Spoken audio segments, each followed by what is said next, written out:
This episode is brought to you by Audi. The road is calling.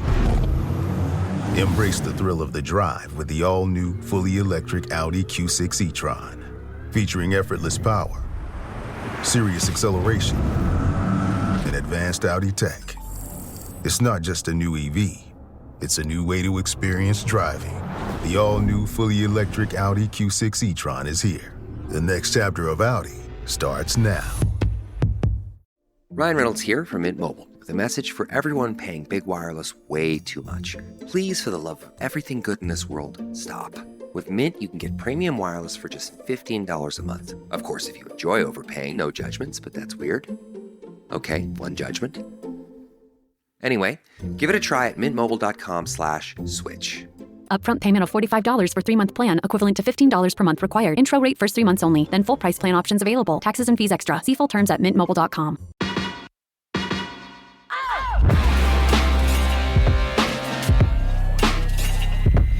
Hello and welcome to The Price of Music, the show that looks at the money behind the music industry with me, Steve Lamack, and Music Allies Head of Insight, Stuart Dredge. How's your week been, Stuart? It's been all right. A lot of dog walking. So I've been getting fresh air, which is unusual. And yeah, kind of lots of news happening, but nothing too bad. So yeah, how about you?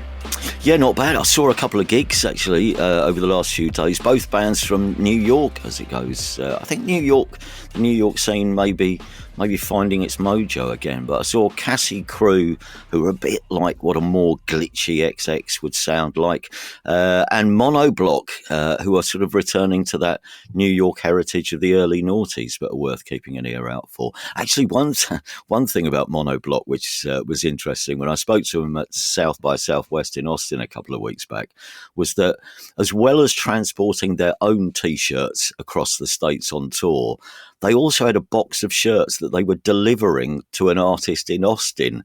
And I don't know if they were doing that out of the goodness of their hearts or whether they were getting paid a small fee. But there's a new income stream for bands on the road. Small scale merch haulage. How about that? Or we'll pick up and deposit your gear across the country for a small as long as we're fee. in the same place. Yeah. Do you know, Exactly. I've had the thing I've had this week is have you ever seen Songkick? You know, it's a thing like it scans what you stream and then tells you when there's gigs coming up. Yes, I have seen that. Yeah. I think, I was complaining last week about not having any gigs planned. And I think it was because my Songkick emails had started going into a different folder. So I've got them back now. And now I've got, I think in the last week alone, they've told me Griff Rhys is playing, CMAT's playing, Fat Dog, which is you're doing, I think. Yeah, absolutely. C. Duncan, the Freestylers, John Hopkins. I've suddenly got this list of bands I want to go and see. So that was the problem. I was missing out on people telling me when my bands I like were playing. News-wise, as you mentioned, there's a few things going on. I thought it was initially the start of the week was quite quiet, relatively for us, but there are a few interesting things that have cropped up. And of course, it's Record Store Day at the end of this week, which we'll come to later. But to start with, the 3 major labels' UK divisions have published their official gender pay gap figures, and they showed some progress in reducing the gap between the pay of men and women in this part of the music industry, at least. Yeah. Well, this is something that's been going for, I think it's 8 years now, where companies with more than 250 employees have to publish their gender pay gap figures, it's kind of a specific measurement. It's like the difference between the average hourly earnings of men and women within the company. So you tend to see a percentage, and if it's a positive percentage, that means that it's the average amount that men earn more than women. And to add to the maths, you get these reported as a median, which is kind of the middle person at the company, and then a pure mean. And that's kind of to try and screen out stuff where if you have a lot of high earners who are men, you want to get an accurate picture of what the thing is. So yeah, and Music Week did a good job actually of kind of going, because these things are all published by the government and you have to go and read these reports. And Music Week got them all this morning. And UMG, their median gender pay gap reduced from 24.4% to 23.5%. So that's still quite a big gap, but it's coming down. Sony Music's went down from 12.5% to 11.6%. And Warner Music UK's went down from 16.9% to 8.9%. Right. And these figures, I was kind of digging into because these figures, there's obviously change over time as companies are trying to work to kind of reduce the pay gap between men and women. But it can be affected by if a particularly high earner suddenly leaves before the figures are reported, which I think happened with Warner or Sony. Someone high left and that kind of skewed figures. But there's kind of progress there. And then I looked at some others. PRS for music's increased slightly from 12.6% to 15.7%. PPL's increased from 2.2% to 3.5%, but that's really low. Like that's much lower than the average in the UK. And Spotify's increased from 14.5% to 16.1%. So there's kind of a mixed figure when you bring in other companies, but it's kind of interesting because of the reports they do. These figures all come with reports where they kind of say, here's why the figures have decreased or increased. So they're either kind of trumpeting what they've done well, or they're kind of making the kind of explanations of why it hasn't come down. Yeah. And it's everything from kind of parental leave policies, inclusive interviewing training, so training managers to interview as inclusive as possible, appointing more women to senior positions, which is one of the big things that's happening in the industry, and kind of coaching and mentorship and kind of all the stuff that kind of helps people move up the chain and then earn more. So there's kind of a lot, like these reports, even when the figures have gone up slightly, there's a lot of stuff saying, here's what we're doing. And luckily, not being the US, it's still a positive thing to talk about, this kind of diversity and inclusiveness. So yeah, I say a positive picture, but still work to be done. And I think I was reading a report, I think the average pay gap in the UK is something like 7%, 7.5%. So the major labels are still above that, but Warner Music UK is getting down to it. So yeah, progress, but more work to be done. Okay, TikTok is back in the news. Well, at the start of the week, there were stories about maybe Amazon buying TikTok, but by the end of the week, the big story was that, well, TikTok's been saved from its ban in America again, but this time it's a small stay of execution, isn't it? It's a 75-day delay. I don't know what this means for the music industry, but fill us in on this and what's been going on in the last few days. Yeah, so I mean, we've been talking about this ever since we started this show, I think, haven't we? About what's happening with you. Yeah. And basically, there is a law in the US that is still a law there that says TikTok needs to be sold by its Chinese parent company, or it has to be banned in the US. And this has been a law since President Biden was in power. And what Trump did in January was he just said, I'm not going to enforce this law for 75 days while we figure out how we can sell it. So it's still the law, but he's kind of saying, we're not enforcing it. We're going to figure out a deal. And you know what Trump's like? He is very much like, I am the deal maker. I will sort this out personally.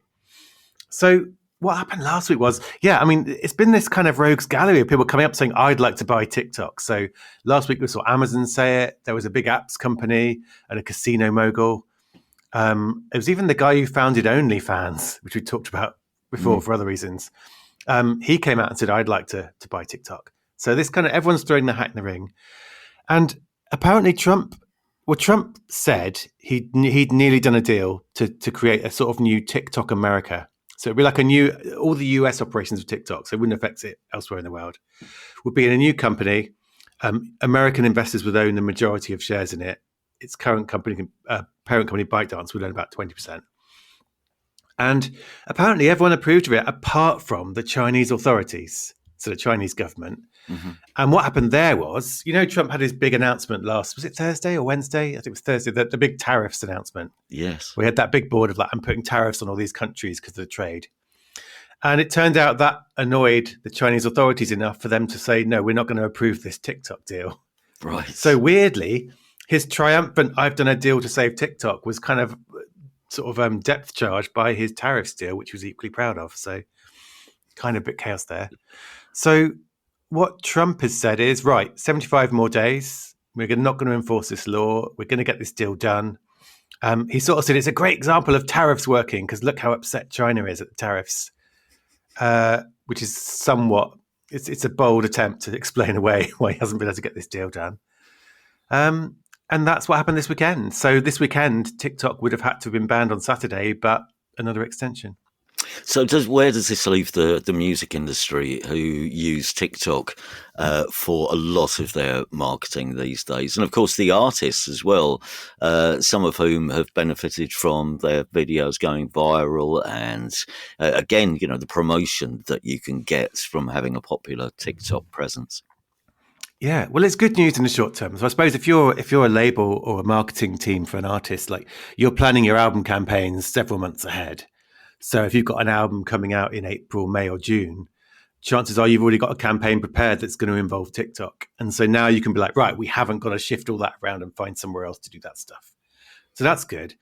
But yeah, it kind of is still a bit uncertain in the longer term, which I think for music is just a case of watching, but also thinking, right, if this doesn't go well, if Trump doesn't get his deal done, because I mean, there's every possibility that if this doesn't go well, if he can't get this deal done, he might just throw his toys out the pram and say, right, ban it. I don't care anymore. Like, you never quite know with this particular politician when he's going to have a tantrum and do something different. So I think it'll be like we've always said before, I think that all the music companies are still going to be thinking, right, if TikTok were to be banned in the US, what would we use instead? And so it's things like YouTube Shorts and Instagram Reels and other apps. So they will carry on quietly, just kind of maybe upping their activity in those to make sure that if it does suddenly disappear, they wouldn't be so kind of panicking to shift. And here's a question. And will, if TikTok is bought out by one of the interested parties, will the record industry have to do new royalty deals with the new owners? So, and how do we see that going? Because if it's owned by a completely new company and they say, well, we're not going to pay music royalties on the same level as we were before, where does that leave everyone? Well, quite. And my expert analytic view of this is I have no idea. Right. Okay. but there are licensing deals. It can be a case where it says if there's a change of ownership, we have to come back and talk and renegotiate. Mm-hmm. So I don't know, honestly, because TikTok has been doing new deals with companies. It did one with the Universal Music Group last year when this uncertainty was well known. So it's possible there are terms of that that say if this TikTok gets sold, what happens then? Mm-hmm. I don't think a new owner could turn around and say we're not going to pay. I don't think they could kind of welsh out of the royalties under the deals already. But yeah, it's going to be. I mean, the other thing is, do you know what hasn't happened all the way through this? No, there's never been any kind of hint that record labels in the US would try and be part of the investors taking ownership of TikTok. Mm-hmm. Like, I can't remember there being a report saying, well, Universal Music might be part of an investment group. It couldn't afford to buy TikTok outright, I suspect. But that hasn't been the case. You've had Amazon, like we said, who no one seems quite clear if they're going to be involved in this final deal or not. I think they made a bid to buy the whole thing. So as far as that goes, it should be business as usual in terms of the royalties and the agreements they have already. But it will be interesting to see. And the other thing is, over the weekend, weirdly, I mean, Trump is facing some questions from his own party, the Republican Party. Some of the politicians there are saying, well, hang on a minute, whatever deal you do, and they're very focused on China. They don't want the Chinese authorities to be able to access the data of American TikTok users, and they don't want them to have any influence over what the stuff you get recommended. So they're very kind of worried about, oh, well, God, China's going to recommend videos to Americans and kind of, politically misinform them. That's a really big kind of talking point. So even if Trump gets a deal done now that everyone agrees with, it's possible his own party going to get crossed if they don't think it protects the app from what they want. So there's still so many kind of there's so many potential sort of U-turns and curveballs ahead that I don't think we can predict what's coming. But yeah, for now, 75 days, carry on with the deal making. Next, the global independent music publishing business continued to grow in 2023, according to these new figures. A total value of more than $2 billion is what it's up to now, which is, what's the percentage increase? Something close to 6%?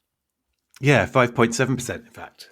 And this is weird because you mentioned the year there. This is like quite an important point about this. Like, we've been talking about the recorded music figures recently for 2024. Yeah. This kind of shows how music publishing works because they've just put a report out about 2023 because some elements of that move slower in terms of reporting. But yeah, so it's the IMPF, which represents publishers around the world. And it's just independent publishers, so not the ones owned by the three major labels. Right. And it was about 2.57 billion euros. That's about 2.2 billion quid at the moment, exchange rates right now. And that's more than doubled since 2018. So it's kind of a positive growth story in terms of independent publishers, that they've more than doubled their revenues since 2018, obviously with COVID in the middle of that. The only there's like a sort of a slight fly in the ointment, which is that the independent share of the whole publishing market fell slightly last year. So this report says that independents accounted for 26.3% of all publishing revenue globally. And that's down from 26.7% the year before. So only a slight fall. But it's kind of interesting. It's like 26.3% independent publishers. That's ahead of Sony Music, which has 24.7% share of the market publishing, and Universal has 23.4%. So actually the indies in this space are the biggest single, or biggest collective group of people ahead of individual major labels. So yeah. And could its fall percentage-wise in terms of their share of the market, could that be anything to do with something we've been talking about a lot, which is major companies buying up smaller independent firms? Or is it just that the music which these independent companies were signing up is less popular? Could be either, I guess. Well, yeah, but bear in mind it's that delay. So this is like 2023, and so some of the consolidation we've talked about on the show has all happened since then. Right. So that's not affected us yet. But yeah, I think it will be big stars doing well who are signed to the big publishing houses. But it's an interesting place. I think we've talked so much, haven't we, about music coming from different parts of the world now. So Afrobeat's doing well, K-pop doing well, reggaeton from Latin America doing well. And a lot of those artists would be qualified as independent under this. Right. So I'm quite interested in seeing the figures for last year and this year as we go on. Perhaps that share will start to increase again, or perhaps the major publishers will be going around saying, right, who's writing songs for all these acts from Korea and Nigeria? We need to make sure we're signing up those songwriters too. Okay. So I think that's the overtone. But yeah, in terms of the slight fall, I think it's like a very slight fall, which could be some major songwriters doing really well that year. I don't think it's a kind of a worrying trend. Talking of publishing, returning to someone else who's been featured in our news roundups quite a bit in the last couple of months. This is the AI music startup Suno, which, as we already know, is being sued by the major labels for its practices. Now, Suno could also be in hot water with music publishers as well. Yeah, so this is really fun. This is a story that made me think about the metal band Wasp for the first time in about 25 years. So, I don't know when the last time you thought of them was, but probably similarly long. Probably in the sixth form, probably. Anyway, yeah. But yeah, so Suno is one of the generative AI music services where you can go and create songs, and you can go in and write in a text prompt saying, "Make me a song like blah blah blah," and it will do it. Yeah. And as we said, labels are suing it for copyright infringement, saying it trained its AI on the recordings without permission. But yeah, this is a scoop from CMU, the music industry publication, which basically went on there and was like, can we get Suno to do copyrighted lyrics when we make its songs on it? Right. So what they did was they went on and they got it to kind of basically spit out lyrics from, I think it was Take It Easy by the Eagles and American Pie by John McClane, all 62 verses, presumably. Beds Are Burning by Midnight Oil and Blind in Texas by Wasp. And it's really interesting because they went into their workings and said, right, they went to Suno and they did this prompt. And it said, make me a 1980s Australian pop song, male vocals, about paying dues to the native people in the style of Midnight Oil, title the song Beds Are Burning. and then they put this song is online, you can see it. It came with the lyrics to Beds Are Burning, but just with a completely different song, completely different music. Yeah. And the reason this is important is this word, regurgitation, which is not a very nice thing to think about, but it's a very specific thing in the legal debates around AI. So when you see AI companies saying, no, we shouldn't be sued for copyright infringement, we can train our models on anything, and that's not wrong. The other thing they say as part of that is that, look, we're not just regurgitating the music and the lyrics that we train it on. We're creating new, original, the word they use is transformative stuff. So a big part of their argument why they shouldn't be sued is that they don't just regurgitate the stuff they've trained on. And so when someone shows that it appears to, that's quite a big headache for them legally. Yeah. So this has already got, I think the Ivors Academy came out next week and said Suno's got to remove this lyrics model until it's not doing this. It's already being sued by a collecting society from Germany called GEMA, and that is over lyrics, I think. So it's just a reminder, I think, that these AI companies that are loggerheads with the music industry, it's not just about recordings, it's also about lyrics, and that's where publishers get involved. So I think there'll be some more ripples from this article by CMU as publishers go, what does this mean? Do we need to sue them now? So you may see some more movement. Form orderly queue. Yeah.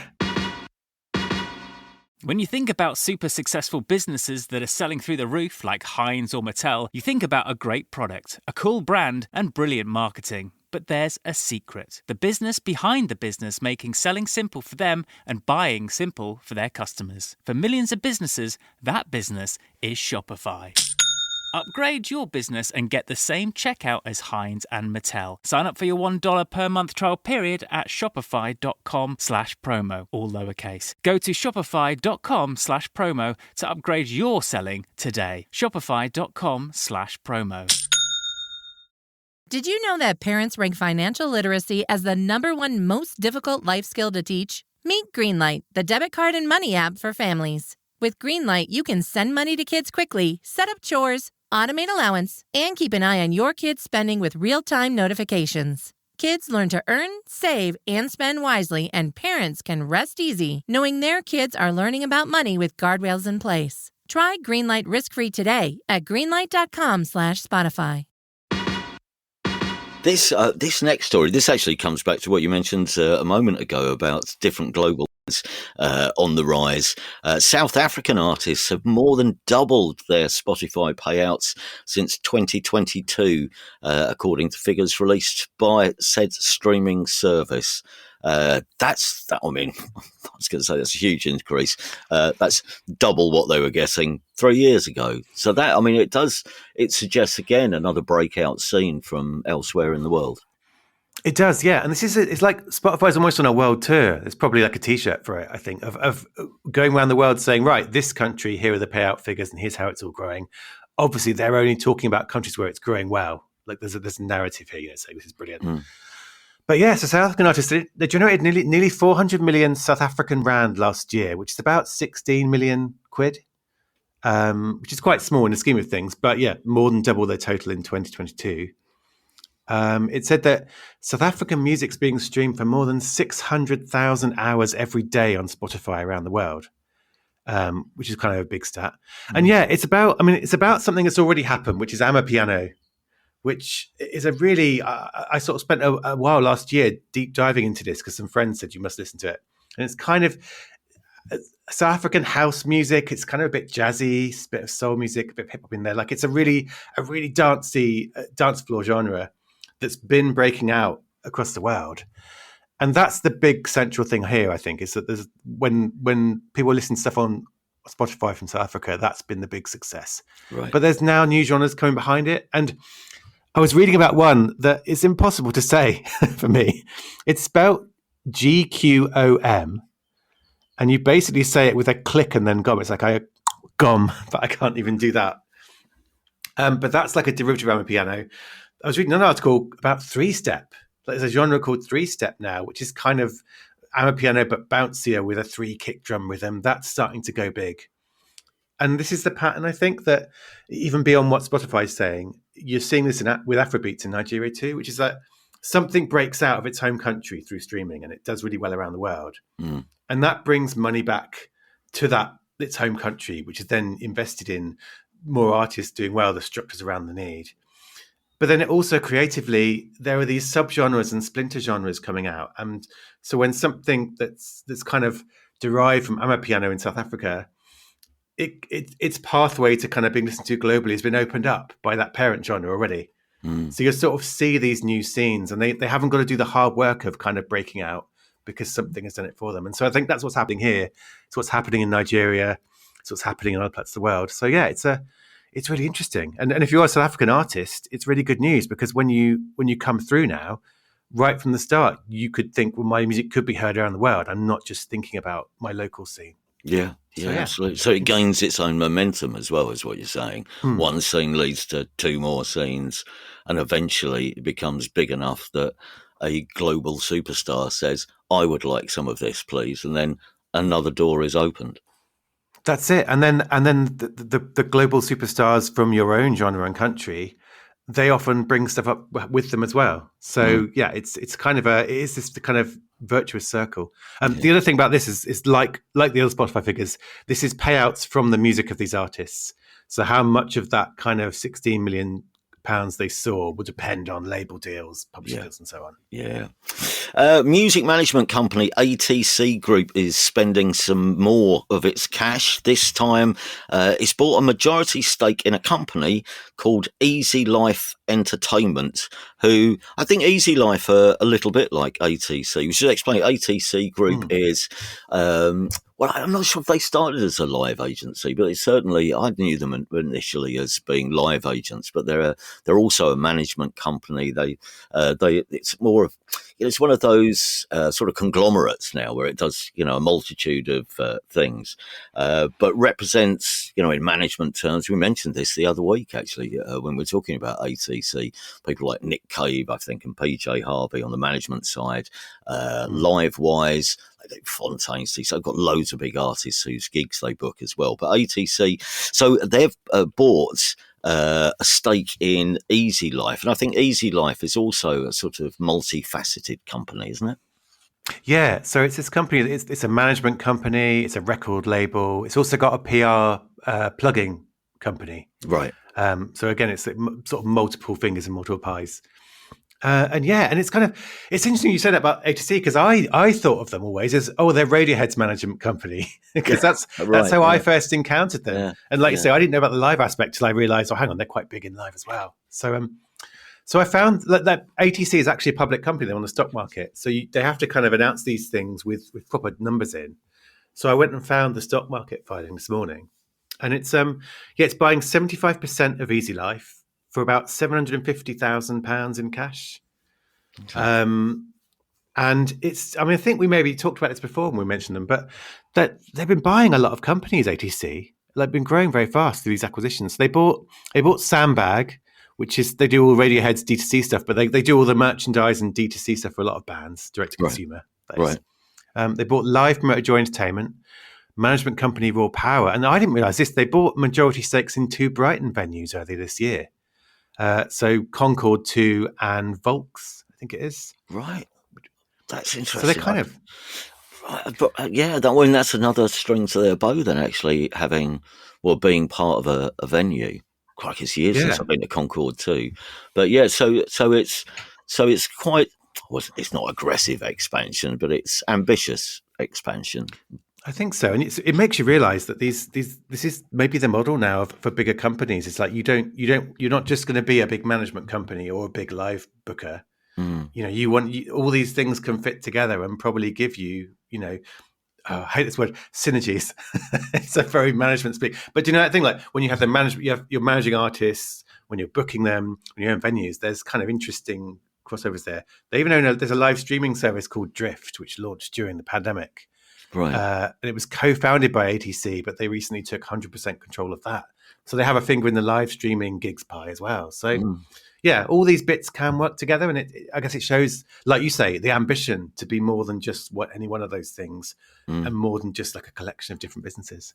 Yeah, and I suppose it works, interestingly, if you've found an artist and you think we'd like to manage you, they've already got management, well, we can offer you, we could be your agent. Or the other way around, we can come in at various different levels, I suppose, to assist your career. Yeah, they've got like 860 clients, I think, across those different things. So it's big. And I was, because I thought of Radiohead, PJ Harvey, Bring Me the Horizon half, but also it's like Black Country New Road, Lottery Winners, Divorce. Like they're working with a lot of the breakthrough artists as well. So it is an interesting business, I think. Finally, for this week, as mentioned, it is Record Store Day on Saturday, April the 12th. Hundreds of limited edition records going on sale in somewhere around, I think it's 270 upwards, independent shops around the country. And what's the stats, Stuart? I mean, one year, wasn't it like, wasn't it like a quarter of all the vinyl sold in a year was sold on Record Store Day or generated by Record Store Day releases. But I don't know what the figure is now. What's the latest? But I mean, it makes an incredible impact, doesn't it? On Well, I think last year, before last year's, they were estimating it'd be, I think it's about £9.7 million boost to independent record stores. Right. I think it was like 443 releases. And yeah, I think last year there was a stat saying it was like nearly 10% of annual sales of all physical music products in high street stores, which is obviously a very specific metric. But yeah, so it's kind of it's not even that it's just big in money terms, though, isn't it? Like it's a huge moment of like awareness and celebration of, of stores, but also of vinyl. Like the two seem to go hand in hand now. Like, I don't know if you feel guilty about going and buying a CD and Record Store Day or not. It all counts. Well, do you remember we spoke to Jonathan Green and Megan Page about this, didn't we? Record Store Day a while back. You'll find that episode along with all our old episodes on your streaming platform of your choice. I think it was back in October we did it. But what did you say? How many releases last year? I think it was 443, but I think you would know more than I do. What's this year? Is it bigger this year? What sort of things are there? Yeah, I think from the list I saw, there's 510 albums and singles coming out, including titles by Blur. There's a Bieber Doobie live album, always a David Bowie reissue, of course. Frank Turner, Fred Again, Oasis, Rage Against the Machine, The Cure again. Obviously, you can peruse the full list at your leisure online, but good luck getting the releases you want. Bear in mind, of course, if you've never been to a Record Store Day event, be prepared. They are very popular and people do start queuing sometimes as early as the night before. We did a feature on Record Store Day on Six Music some years ago, talking to shops around the country, and they said, we've got 3 people camped outside our shop, and that was about 5:45 on the Friday evening. So it will get very, very busy at your local. It's elbows up, isn't it, in the stores? You have to be kind of quite sharp elbow when you're kind of digging through the crates. Got to get in there. Some shops are better than others in terms of, and I think a lot of shops actually these days will go and talk to the queue. I know Sister Ray Records in the West End down in Soho. They quite often go out with a list of things that are already sold out, and you can see people in the queue. Have you still got the Bananarama coloured vinyl? No, they're all gone. They're just constantly just walking out of the queue, going home. But yeah, have a look at the list. Know what you want. Bear in mind that given that some of these releases are quite limited, certain shops around the country may only get 2 or 3 copies of each. So you've got to be there early. I think that's the moral. Yeah, I think the other thing is it Johnny Marr? There's like a celebrated artist normally, isn't there? I think it's Johnny Marr. Is it Record Store Legend? There's like a sort of award they give, and it's him. I think Sir Elton John was the first all those years ago, but yeah, Johnny Marr. So I assume he's got something out as part of this year, right? Well, and there's you're right as well. Elton's in that list. I've just noticed it's an Elton John Records. Yeah, if you wanted. It's funny, weird, isn't it? Like I think we do say The Cure again, but in one sense, is that a measurement, I guess, of some of these artists supported it from early on, didn't they? When it wasn't like now. It's almost like now it's become so popular and so good that everyone is like, we have to do stuff for this. It's like obligatory. But I remember the days when it was much fewer releases, and the artists who were getting behind it were there are grumbles though, even so that for various reasons. One, in the run up to Record Store Day, there was a point where it was incredibly hard getting your record pressed. If you were a new band not taking part in Record Store Day, you still found yourself a long way back in the queue, because obviously demand grows, and it grows over the course of months leading up to this event.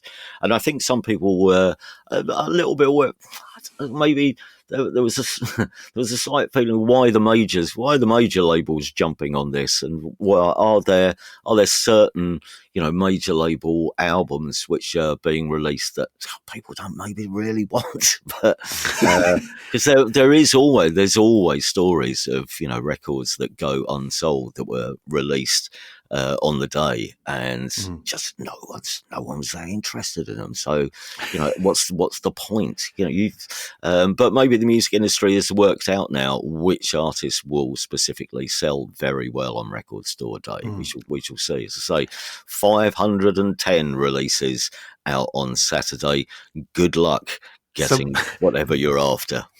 I want someone to have collected them all, Pokemon style. If anyone out there gets 510, they should definitely write in. We need to talk to them about how they managed it, but that'd be a lot of money. Just imagine how much cash at £26 an album that would cost you. I can't do the maths in my head, but that'll have to do it for this week. Thank you very much for listening. If you have enjoyed the show, please do subscribe to us in your podcast app and give us a review and a rating if you have time, because every little helps. And don't forget, if you have a question or an observation to make about any of the stories we've covered, or something which has always bothered you about the financial side of the music industry, or you're just looking for maybe some tips or advice that we might be able to help you out with, do get in touch. It's thepriceofmusicpodcast@gmail.com. That's thepriceofmusicpodcast@gmail.com. Till next time, take care, everybody.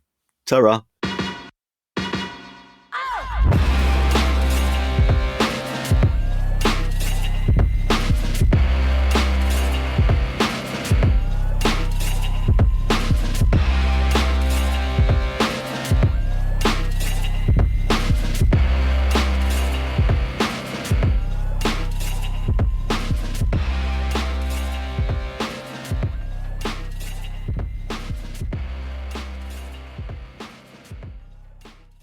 Hackers don't need much. Just one leaked password can potentially unlock a treasure trove of personal information, leading to stress, pain, and permanently wrecked credit. Don't be an easy target. Get protection by Aura today. Aura protects your identity, finances, and family, all in one powerful app. Get real-time alerts, safeguard your accounts, and block scams before they happen. If identity theft strikes, we help you recover. Stay protected at aura.com/listen. That's AURA.com/listen.